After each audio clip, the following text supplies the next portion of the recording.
Assalamu alaikum students. Hope you all are fine by the grace of Almighty Allah. Take out your English literature book and place in front of you. Open your book at page number 22. We are going to start our lesson number 3, that is Daedalus and Icarus. So listen to me carefully. First I am read and then give you an explanation. Many hundreds of years ago, there was a king called Minos. He was the ruler of an island called Crete, which lies to the south of Greece in Europe. King Minos was not only wise but just. He ruled his country with firm hand, but he was fair. When the Greeks ventured to Crete, they were most impressed with this monarch and came to admire his greatly. How wise he is, they proclaimed, and in time the king himself came to believe this. He felt he was not only the wisest king in the world, but also the wisest of all men. It came to pass that King Minos heard about one of his subjects. The man's name was Daedalus, and indeed he was knowledgeable in diverse ways. He was a builder and a designer. He had invented things which helped people to do their work more efficiently. Students, इस page पर ये बताया जा रहा है कि बहुत 100 of years ago, बहुत साल पहले एक किंग था जिसका नेम था मीनस. वो एक आइलैंड का रूलर था जिसका नाम था क्रीट, जो कि ग्रीस के साउथ में वाक़ था, यूरोप में. किंग मीनस जो था वो ना सिर्फ अक्लमंद था बल्कि वो अपनी कंट्री को बहुत फाइनली रूल कर रहा था उस पर. जब ग्रीक्स जो थे वहाँ पर आए क्रीट पे, तो उन्होंने देखा तो वो उसकी मोनार्क से, उसकी बादशाहत से, किंग की बहुत ज़्यादा इम्प्रेस हुए. ठीक है, तो किंग जो था उसे बिलीव करना पड़ गया. उसने महसूस किया कि ना सिर्फ वो एक वाइजेस्ट किंग है, अक्लमंद किंग है पूरी दुनिया में, बल्कि वो एक शख्स भी, एक इंसान भी ऐसा है जो कि बहुत ज़्यादा अक्लमंद है. It came to pass that king Minos heard about one of his subjects. कुछ टाइम बाद किंग मिनस के कुछ पता चला एक शख्स के बारे में जिसका नाम था डेडलस, जो कि बहुत ज़्यादा नॉलेजेबल था, जिसके पास बहुत ज़्यादा नॉलेज थी, प्लस वो बिल्डर भी था और डिज़ाइनर भी था. उसने बहुत सारी चीज़ें इन्वेंट की थी जो कि लोगों को उनके काम करने में बहुत ज़्यादा एफिशिएंटली वो अपना काम कर सकते थे.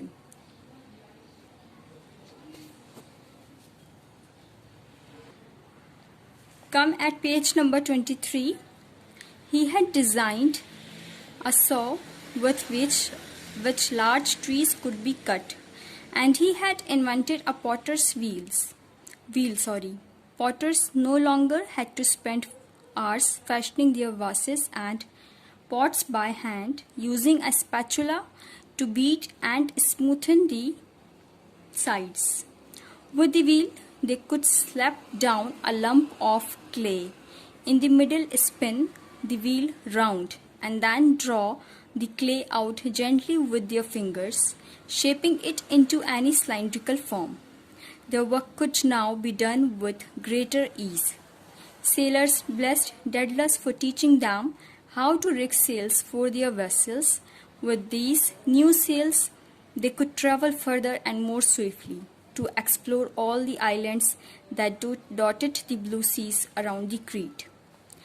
This man must truly be skillful and wise, thought King Minos when he heard about all these inventions. Let us see if he can build me a labyrinth. King Minos sent for Daedalus and asked him to design a labyrinth from which no man could escape. It must be so cleverly designed, charged the king, that only those who know the secret may get out of it. I shall do my best, replied Daedalus humbly, and set to work immediately. Daedalus and his young son Icarus spent many months designing and building the labyrinth. When it was complete, it was truly the greatest maze in. Students, यहाँ पर ये बताया जा रहा है कि यहाँ पर कुछ इन्वेंशंस का जिक्र है डेडलस ने जो कि की थी, जिसमें एक सॉ है जो कि लार्ज ट्रीज को कट करने के लिए होता है, इट्स अ हैंड टूल, ठीक है। प्लस उसने एक पॉटर व्हील की इन्वेंशन भी की थी। पॉटर्स क्या होता है, जिससे आपने कभी मिट्टी के जो बर्तन होते हैं अगर कभी उनको बनते हुए देखा हो तो उसमें यूज होता है पॉटर्स व्हील, जिसको पहले लग जाते थे, बहुत घंटे लग जाते थे उसमें बांस वगैरह तैयार करने के लिए, जब वो हाथ से बना रहे होते थे पॉट्स वगैरह। लेकिन जब पॉटर्स व्हील आया तो उसने बहुत उस काम को आसान कर दिया, जो कि डेडलस की इन्वेंशन थी। जहां पर व्हील जो था, they could slap down a lump of clay in the middle, जहां पर वो मिडिल यानी कि बीच में उसमें क्ले रखते थे, व्हील को स्पिन करते थे और अपने हाथों के फिंगर से उसको जेंटली एक डिजाइन दे दिया करते थे या एक शेप बना लिया करते थे, जैसे कि इन्होंने सिलेंड्रिकल फॉर्म दे दी है। इसी तरीके से सेलर्स के लिए भी उसने कुछ काम किया था, ठीक है, जिसकी वजह से सेलर्स जो थे वो आइलैंड्स को एक्सप्लोर कर लेते थे उस इन्वेंशन से। सो इन दिस पैराग्राफ हमें डेडलस की इन्वेंशंस के बारे में पता चलता है। जब किंग को पता चलता है, किंग मिनस को, कि ये जो शख्स है बहुत ज्यादा स्किलफुल और वाइज है और उसकी इन्वेंशंस को पता चलता है, तो वो कहता है कि हमें इसे बुलाना चाहिए और इससे एक लेब्रिंथ बनवानी चाहिए। ये क्या होता है, ये एक ऐसी जगह होती है जिसे आप उर्दू में कह सकते हो भूल भुलैया, ठीक है, यानी कि ऐसी जगह हो जहां पर बहुत बंदा इतने टनल्स होते हैं, पाथ्स होते हैं, और वो सारे एक दूसरे से कनेक्टेड होते हैं। तो अगर कोई वहां अंदर जाएगा तो यकीनन वो वापस नहीं आ सकता है, क्योंकि वो रास्ता ऐसा होता है कि वो बंदा उसमें गुम हो जाता है। किंग ने ये बनवाने की फरमाइश करी, या उसकी ख्वाहिश थी कि उसके पैलेस में लेब्रिंथ बनाया जाए। तो इसलिए वो डेडलस को हायर करता है उसमें को डिजाइन करने के लिए, कि ऐसी लेब्रिंथ तुमने बनानी कि जिसमें से कोई भी शख्स वहां से भाग नहीं सकता है। किंग जो होता है उसे ये चार्ज देता है डिजाइन करने के लिए। तो डेडलस इसको रिप्लाई कहता है कि आई शैल डू माई बेस्ट, मुझसे जितना बेहतर बन सकेगा मैं उतना आपको अच्छा बनाकर दूंगा, और इमीडिएटली वो अपना काम स्टार्ट कर देता है। डेडलस और उसका जो यंग सन है बेटा, जो कि आइक्रस है, आपके चैप्टर में दोनों का जिक्र है, डेडलस एंड आइक्रस, वो काफी मंथ उस बिल्डिंग को डिजाइन करते हैं, लेब्रिंथ को, ठीक है, उस बिल्डिंग में, और एट द एंड वो कंप्लीट हो जाता है, ठीक है। Now turn eight page number 24। The world, it contained many rooms, both large and small, connected by numerous winding passages and turnings, opening one into another. The labyrinth covered a vast expanse of land and seemed to have beginning or end. Daedalus had excelled himself, but the king was not pleased. Perhaps it was precisely because Daedalus had been so successful and so clever that the king turned against him. Daedalus and Icarus were shut up in a tower at one end of the island, and there they stayed, looked out the sea each day, lamenting their lost freedom. There was little means of escape from the tower, and certainly no way off the island. The king had posted guards at every turn, and every ship traveling to and from the island was watched carefully. King Minos controls the land and the sea, said Daedalus to his son one day. Even if we can break. Students, तो वहाँ पर जो labyrinth बनता है, जहाँ बहुत सारे rooms होते हैं, लार्ज और स्मॉल, जो कि एक दूसरे से कनेक्टेड होते हैं, ठीक है, यानी कि वो ऐसा रास्ता होता है कि अगर उसके अंदर कोई चला जाए तो वो इजीली निकल नहीं सकता है, अनटिल एंड अनलेस उससे वापसी का रास्ता पता ना हो तो। डेडलस जो था वो अपना काम बहुत एक्सीलेंट करता है, लेकिन किंग उससे हैप्पी नहीं होता है, खुश नहीं होता है। तो वो समझता है कि डेडलस जो है बहुत ज़्यादा सक्सेसफुल हो गया है। किंग उसके अगेंस्ट हो जाता है, और वो क्या करता है कि वो डेडलस और आइक्रस को एक टावर में बंद कर देता है, जो कि आइलैंड के किनारे पर होता है, जहाँ पर उनको सज़ा मिलती है रहने की। अब उनके जो आसपास है वो सिर्फ एक समंदर ही है। नाउ अब वो उनकी जो आज़ादी थी वो एक ख़त्म हो गई है। अब वो टावर से बिल्कुल भी नहीं निकल सकते हैं, कोई रास्ता नहीं है वापसी का, क्योंकि किंग ने वहाँ पर गार्ड्स जो वो उनकी पहरेदारी के लिए लगाए हुए हैं। प्लस ये कि वहाँ पर आइलैंड में एक शिप है जो कि ट्रैवल करता है और वो उन पर नज़र रखा हुआ है। डेडलस जो होता है एक दिन, Daedalus to his son one day, एक दिन वो अपने बेटे से कहता है डेडलस कि किंग मीनस ने ज़मीन और समंदर दोनों का कंट्रोल जो है वो अपने पास रख लिया है और अब हमारे पास कोई रास्ता नहीं है इस जेल से वापस जाने का। Move at page number 25 of this prison. We shall not be able to escape from the island. Certainly not by land or sea, father, said Icarus, gazing out of the window at the gulls swooping over the bay. But perhaps we can try to do so through the air. I wish we had wings like those gulls. Then we could simply fly away. Daedalus said nothing in reply, but nodding wisely and thinking about what his son had said. He came and stood by him at the window to watch the gulls. Later that day, Daedalus and Icarus found a way out of the tower. Come with me, my son, said Daedalus. We have much work to do if we are to be truly free. When they had emerged from their prison cell and had जब king मीनस कहता है उनको वहाँ पर tower में shift कर देता है, तो डेडलस एक दिन अपने बेटे से कहता है कि किंग मीनस ने सारा कंट्रोल ज़मीन और सी का अपने पास रख लिया है और बहुत मुश्किल है कि हम इस प्रिजन से निकल सकें। सर्टेनली नॉट बाय लैंड और सी, फादर। आइक्रस यहाँ पर कहता है कि यकीनन हम लैंड और सी से नहीं जा सकते हैं।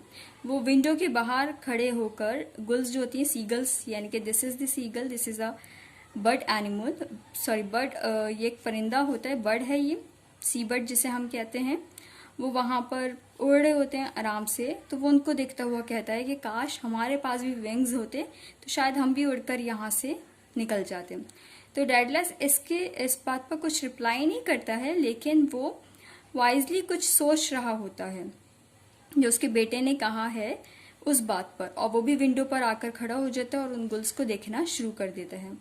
उस दिन के बाद से डेडलस और आइक्रस को बाहर टावर के जाने का रास्ता मिल जाता है। तो वो अपने बेटे से कहता है कि आओ मेरे साथ, हमें कुछ काम करना है अगर हमें यहाँ से सच में जाना है। सुनाओ। अब वो क्या करते हैं, अब उस प्रिजन सेल में अपने आप को इंगेज कर लेते हैं काम में, ठीक है, ताकि वो यहाँ से जल्द अज जल्द निकल सकें। Now students, turn eight page number 26.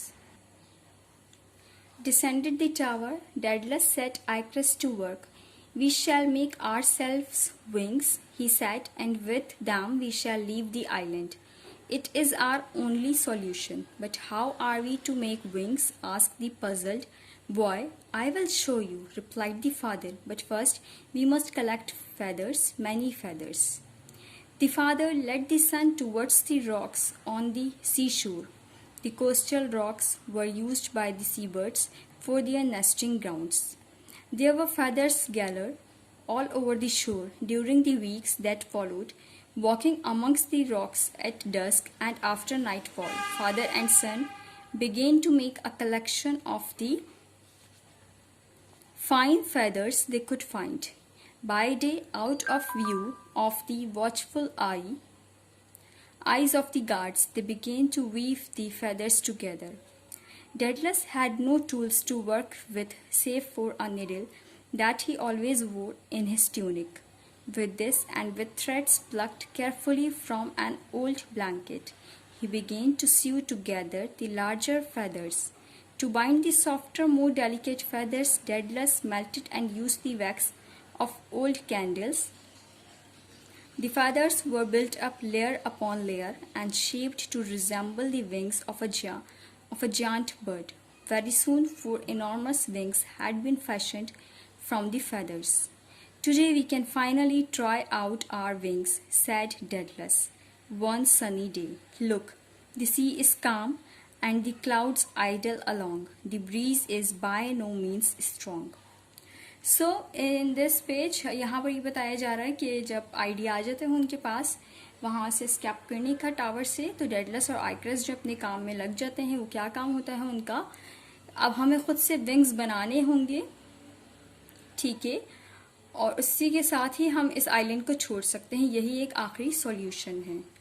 अब सवाल ये होता है आइक्रस का कि हम विंग्स बनाएंगे कैसे। तो उसके फादर जो होते हैं डेडलस, वो उससे रिप्लाई करते हैं कि मैं तुम्हें बताता हूँ कि हम क्या करेंगे, लेकिन सबसे पहले हमें कलेक्ट करना होगा फेदर्स, बहुत सारे फेदर्स यानी कि पर। सो इस तरीके से बाप और वो जो फादर होता है वो अपने बेटे को लेकर जाता है रॉक्स पर, सीशोर के, और वहां से वो उनके पास सीवर्स जो होती हैं उनका ग्राउंड पर नेस्ट वगैरह होते हैं, घोंसले वगैरह होते हैं, तो वहां पर उनके बहुत सारे जो फेदर्स होते हैं वो पड़े होते हैं। तो बाप और यानी कि डेडलस और आइक्रस जो होते हैं वो उसको कलेक्ट करते हैं, ठीक है, और इस दिन से वो काम में लग जाते हैं।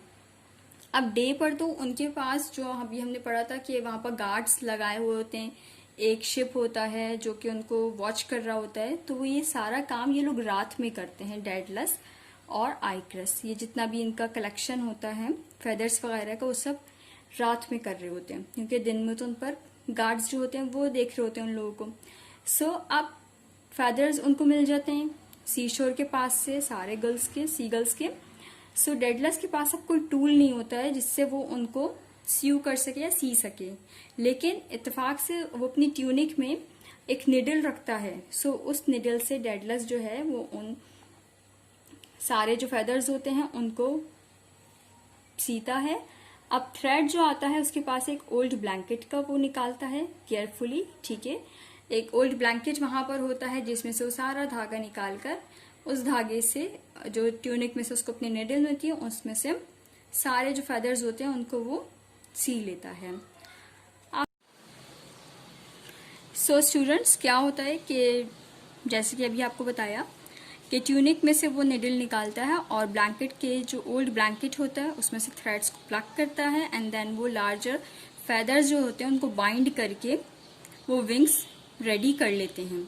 प्लस ये कि डेडलस जो है उसमें मेल्टेड वैक्स भी यूज करता है ओल्ड कैंडल्स का।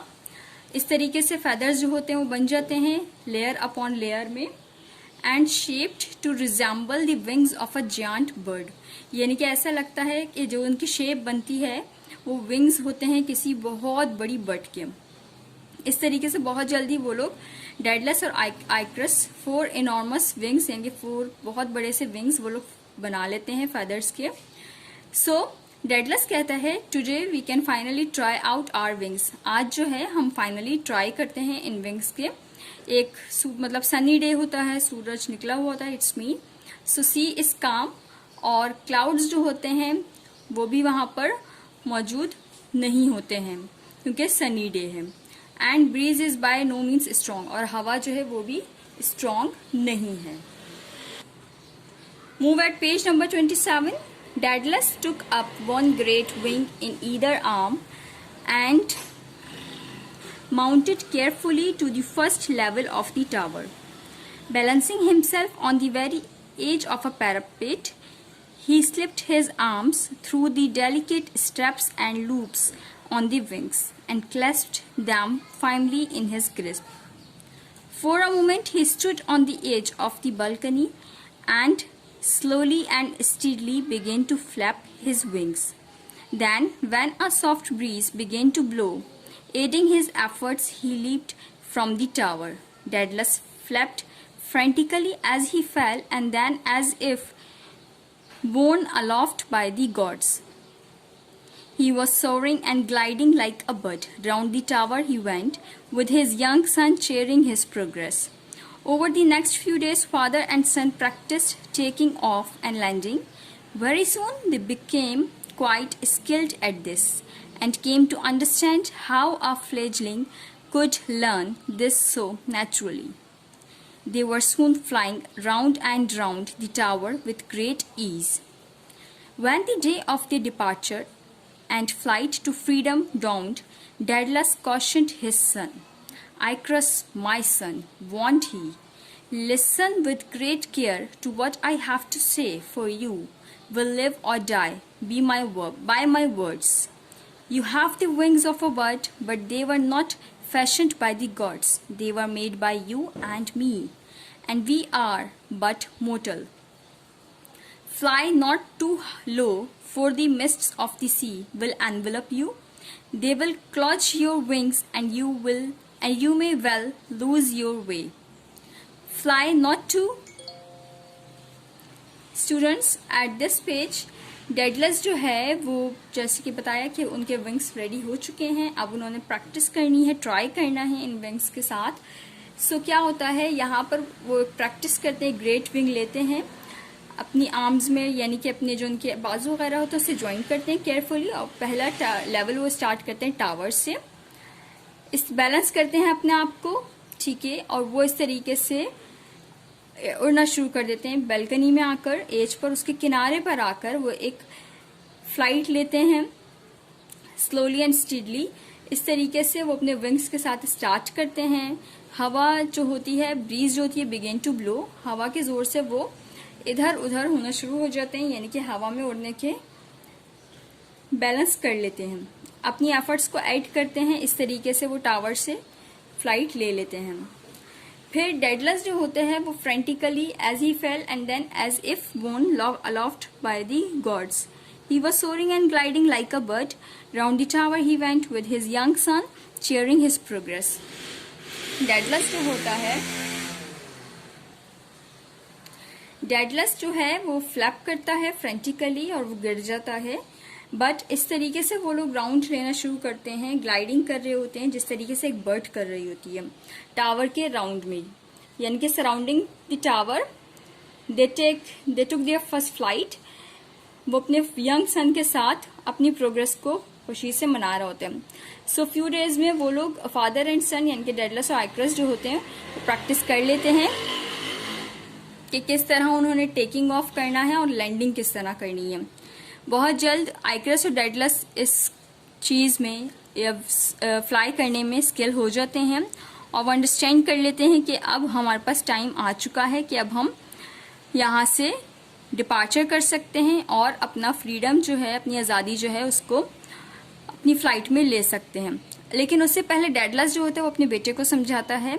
आइक्रस मेरे बेटे, उसे वार्न करता है कि तुमने मेरी बात जो मैं तुम्हें कहने जा रहा हूँ बहुत ध्यान से सुननी है. चाहे इसके बाद तुम मर जाओ या जी जाओ, लेकिन तुमने मेरे वर्ड्स पर ध्यान रखना है. ये विंग्स जो हैं ये एक बच के हैं, ये खुदा ने नहीं बनाए हैं, ये हमने बनाए हैं, मैंने और तुमने, और यकीनन ये फानी है. सो ज़्यादा फ्लाई भी नहीं करना है क्योंकि सी जो होगी वो तुम्हें, समंदर की जो लहरें होंगी वो तुम अपनी तरफ कर लेंगी, उसके ठंडा पानी जो होगा, और ना ही ज़्यादा तुमने फ्लाई लो करना है. Now turn eight page number 28. High either, for we have used wax to bind the feather of our wings. The wax will surely melt if the heat of the sun is too great, and who knows what might happen then. Follow me closely, keep near, and you will be safe. Have you understood this advice?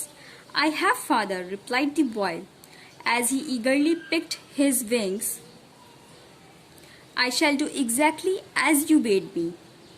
Daedalus assisted the boy in fastening his wings, but his fingers trembled with fear. A perilous journey lay ahead of them. As he took up his own wings, he glanced lovingly at the boy. His eyes filled with tears when he realized that he might never see his son again. Daedalus made his way to the edge of the parapet. Ahead of his son, he flapped his wings and leaped into the air. He rose up, higher and higher into the blue sky. He turned to look as a mother bird would have done, to watch her fledgling take to the skies. Icarus had learnt his lessons well, for he was soon rising gracefully into the air. Daedalus heaved a great sigh of relief as the boy gained height and followed his path. Father and son were soon soaring over the fields of the island.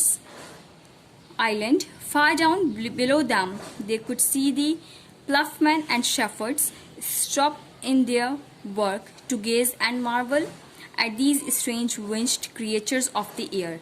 Behold, it is Apollo, cried a shepherd. in awe as they swooped by. Students in this page, जैसे कि Daedalus जो अपने बेटे को समझाते हैं कि ना ज़्यादा हाई आपने उड़ना है और ना ही ज़्यादा लो. अगर हाई उड़ोगे तो सन जो है, क्योंकि सूरज की रोशनी जो होगी उन फैदर्स में वैक्स यूज हुआ है, वो उसकी गर्मी से मेल्ट हो जाएगा और इस तरह चांसेस हैं कि आप गिर सकते हो और फिर शायद ना बचो. तो इसलिए जो मैंने आपको एडवाइस दी है उसको ध्यान से सुनो. तो उस आइक्रस जो होता है वो अपने फादर को रिप्लाई करता है कि यस, जो आपने कहा वो मैं समझ चुका हूँ, अब मैं वैसा ही करूंगा जैसे आपने मुझे समझाया है. डेडलस जो होता है वो अपने बेटे को असिस्ट करता है कि आपने किस तरीके से विंग्स लेकर उड़ना है, लेकिन उसकी फिंगर्स जो होती हैं वो कपकपा रही होती है खौफ के मारे, क्योंकि ये जो जर्नी है बहुत डेंजर है दोनों के लिए, क्योंकि ये विंग्स जो हैं वो खुदा ने नहीं बनाए बल्कि उन्होंने खुद बनाए हैं. सो वो अपने बेटे को मोहब्बत से प्यार से देखता है और उसकी आंखों में आंसू आ जाते हैं कि शायद वो अपने बेटे को दोबारा ना देख सके. सो डेडलस जो है वो पैरापीट के एज पर जाता है अपने बेटे के साथ. वहां से वो विंग्स के साथ हवा में उड़ना शुरू हो जाते हैं.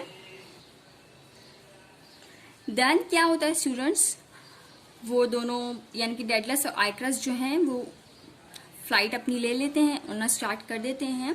लेकिन डेडलस जो होता है वो पीछे अपने बेटे को मुड़कर देख रहा होता है कि उसने जो उसे लेसन दिया है क्या वो उसे फॉलो कर रहा है, जिस तरह बिल्कुल ऐसे ही जैसे एक मदर बर्ड अपने बट को उड़ते हुए वॉच कर रही होती है. सो वो देखता है कि आइक्रस ने अपनी फ्लाइट ले ली है, उसने जो उसको लेसन दिया था उसको अच्छे से वो समझ चुका है. सो डेडलस जो है होता है वो एक इत्मीनान का सांस लेता है एंड देन वो अपनी हाइट को गेन कर लेते हैं. एंड देन आइक्रस जो होता है वो अपने फादर को फॉलो करता है.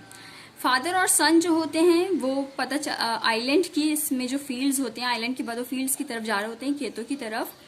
तो वहां जब जा रहे होते हैं तो वहां पर प्लफमैन और शेफर्ड्स भी मौजूद होते हैं, जो कि अपना काम रोककर उन्हें देखना शुरू कर देते हैं कि ये अजीब सी विंग वाली क्रिएचर हवा में कहाँ से आ गई है. तो वो लोग वहां से चिल्लाते हैं, इट इज अपोलो. शेफर्ड जो होते हैं वो वहां से चिल्लाता है. Now come at page number 29. Yes, yes, replied his friend excitedly. It is indeed Apollo, and see, he is followed by Cupid. Father and son flew on further and further till they were over the sea. Daedalus chuckled as he winged over the blue waters and watched the ships far below. King Minos cannot stop us now, my son, he cried in joy and turned to ascertain the position of his son. But Icarus was nowhere to be seen. In the celebration of his freedom and his new-found skill, and with every movement of his wings, the youth was now soaring high above his father, heading dangerously closer to the sun. Daedalus circled round and round, casting his eyes below. Icarus, where are you? He screamed, but there was no response. अब वहां पर जो shepherd जो होता है वो जो चिल्लाता है कि अपोलो है यहाँ पर, और देन उसका फ्रेंड कहता है यस, मुझे नजर आ गया है जो आपने क्रिएचर देखी है विंग वाली, और देखो उसके साथ उसका क्यूपिड भी मौजूद है, यानी कि उसका सन. प्लस ये कि फादर और सन जो होते हैं वो उड़ना स्टार्ट कर चुके होते हैं, वो अपनी फ्लाइट ले लेते हैं ओवर दी सी.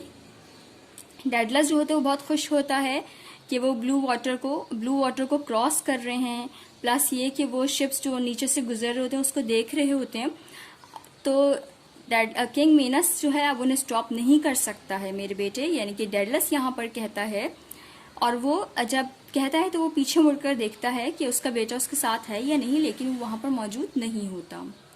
वो फ्रीडम की सेलिब्रेशन में, आज़ादी की जो सेलिब्रेट वो कर रहे होते हैं अपने न्यू फाउंड स्किल के साथ, with every movement of his wings.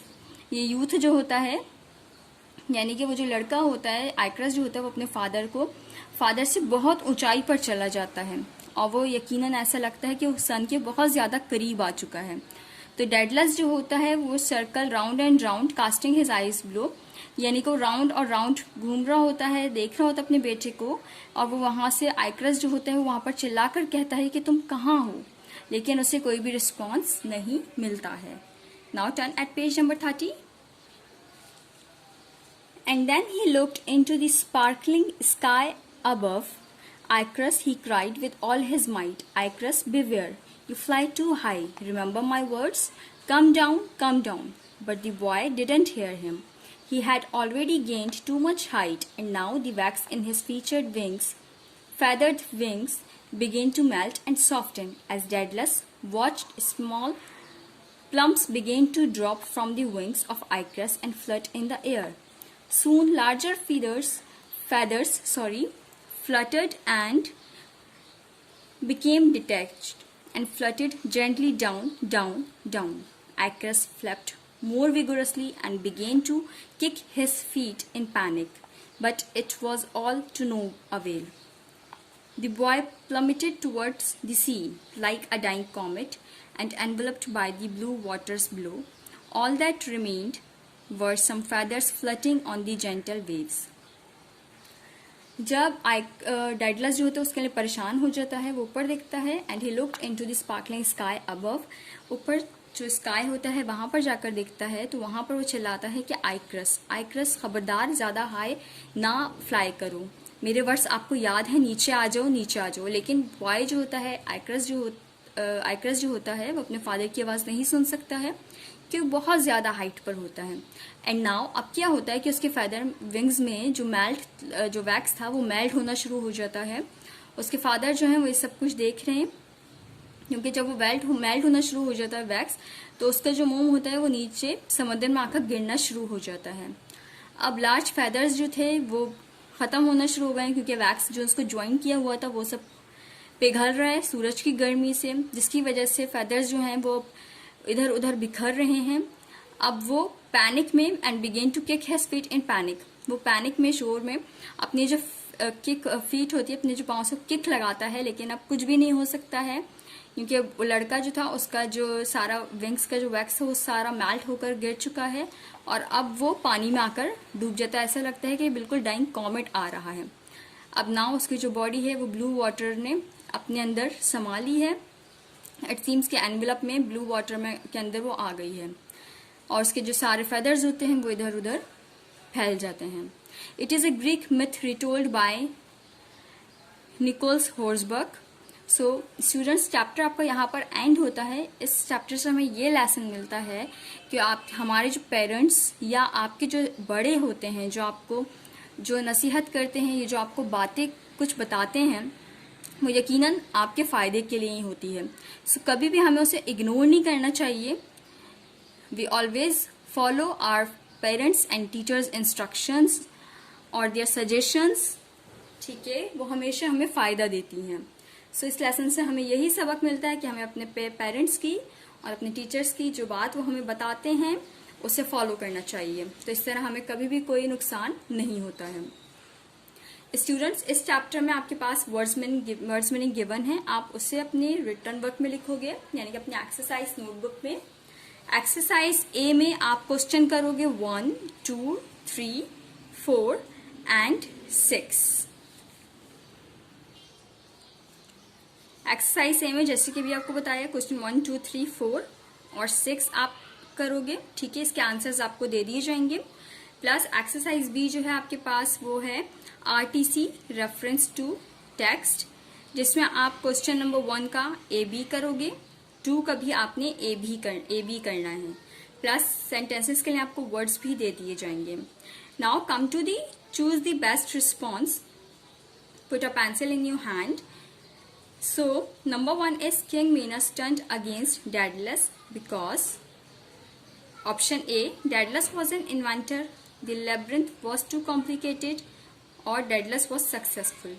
Student, which one is right? Yes, C1. So, mark here, Daedalus was successful. King Minos जो था वो उसके अगेंस्ट क्यों हुआ था? क्योंकि Daedalus जो था वो बहुत ज्यादा सक्सेसफुल था. Come to the second one. The idea to build wings came from Daedalus, the guards, the gulls, Icarus. So, correct answer is Icarus. जो wings बनाने का idea था वो किसका था? Icarus का था. Turn at page number 32. 3. Daedalus warned Icarus not to fly too high because he would get lost in the mist, the wings would get clogged, the wax would melt. Daedalus ने आइक्रस को क्यों warn किया था कि ज्यादा high नहीं आपने जाना है? Because the wax would melt, wax जो है वो मेल्ट हो सकता है। So right one is C. Students, आपने एक्सरसाइज ए में 1, 2, 3, 4, 6 क्वेश्चंस करने हैं, क्वेश्चन आंसर्स आपको प्रोवाइड कर दिए जाएंगे, plus reference to context that is RTC, जिसमें आप बी का 1, 2 और 2 का भी 1, 2 करोगे, उसके भी आंसर्स आपको प्रोवाइड किए जाएंगे। वर्ड्स के लिए, सेंटेंसेस के लिए आपको वर्ड्स दिए जाएंगे, वो सेंटेंसेस आप खुद बनाओगे, प्लस एक्सरसाइज सी जो आपको दी गई है, जो कि अभी मैंने बुक में ही आपको करवाई है, ये आप एज इट इज अपनी कॉपी में कर लोगे। ये सारा आपका रिटन वर्क है, ठीक है, इसमें वर्ड्स मीनिंग भी इंक्लूड है। होपफुली आपको चैप्टर समझ में आ गया होगा। Thank you.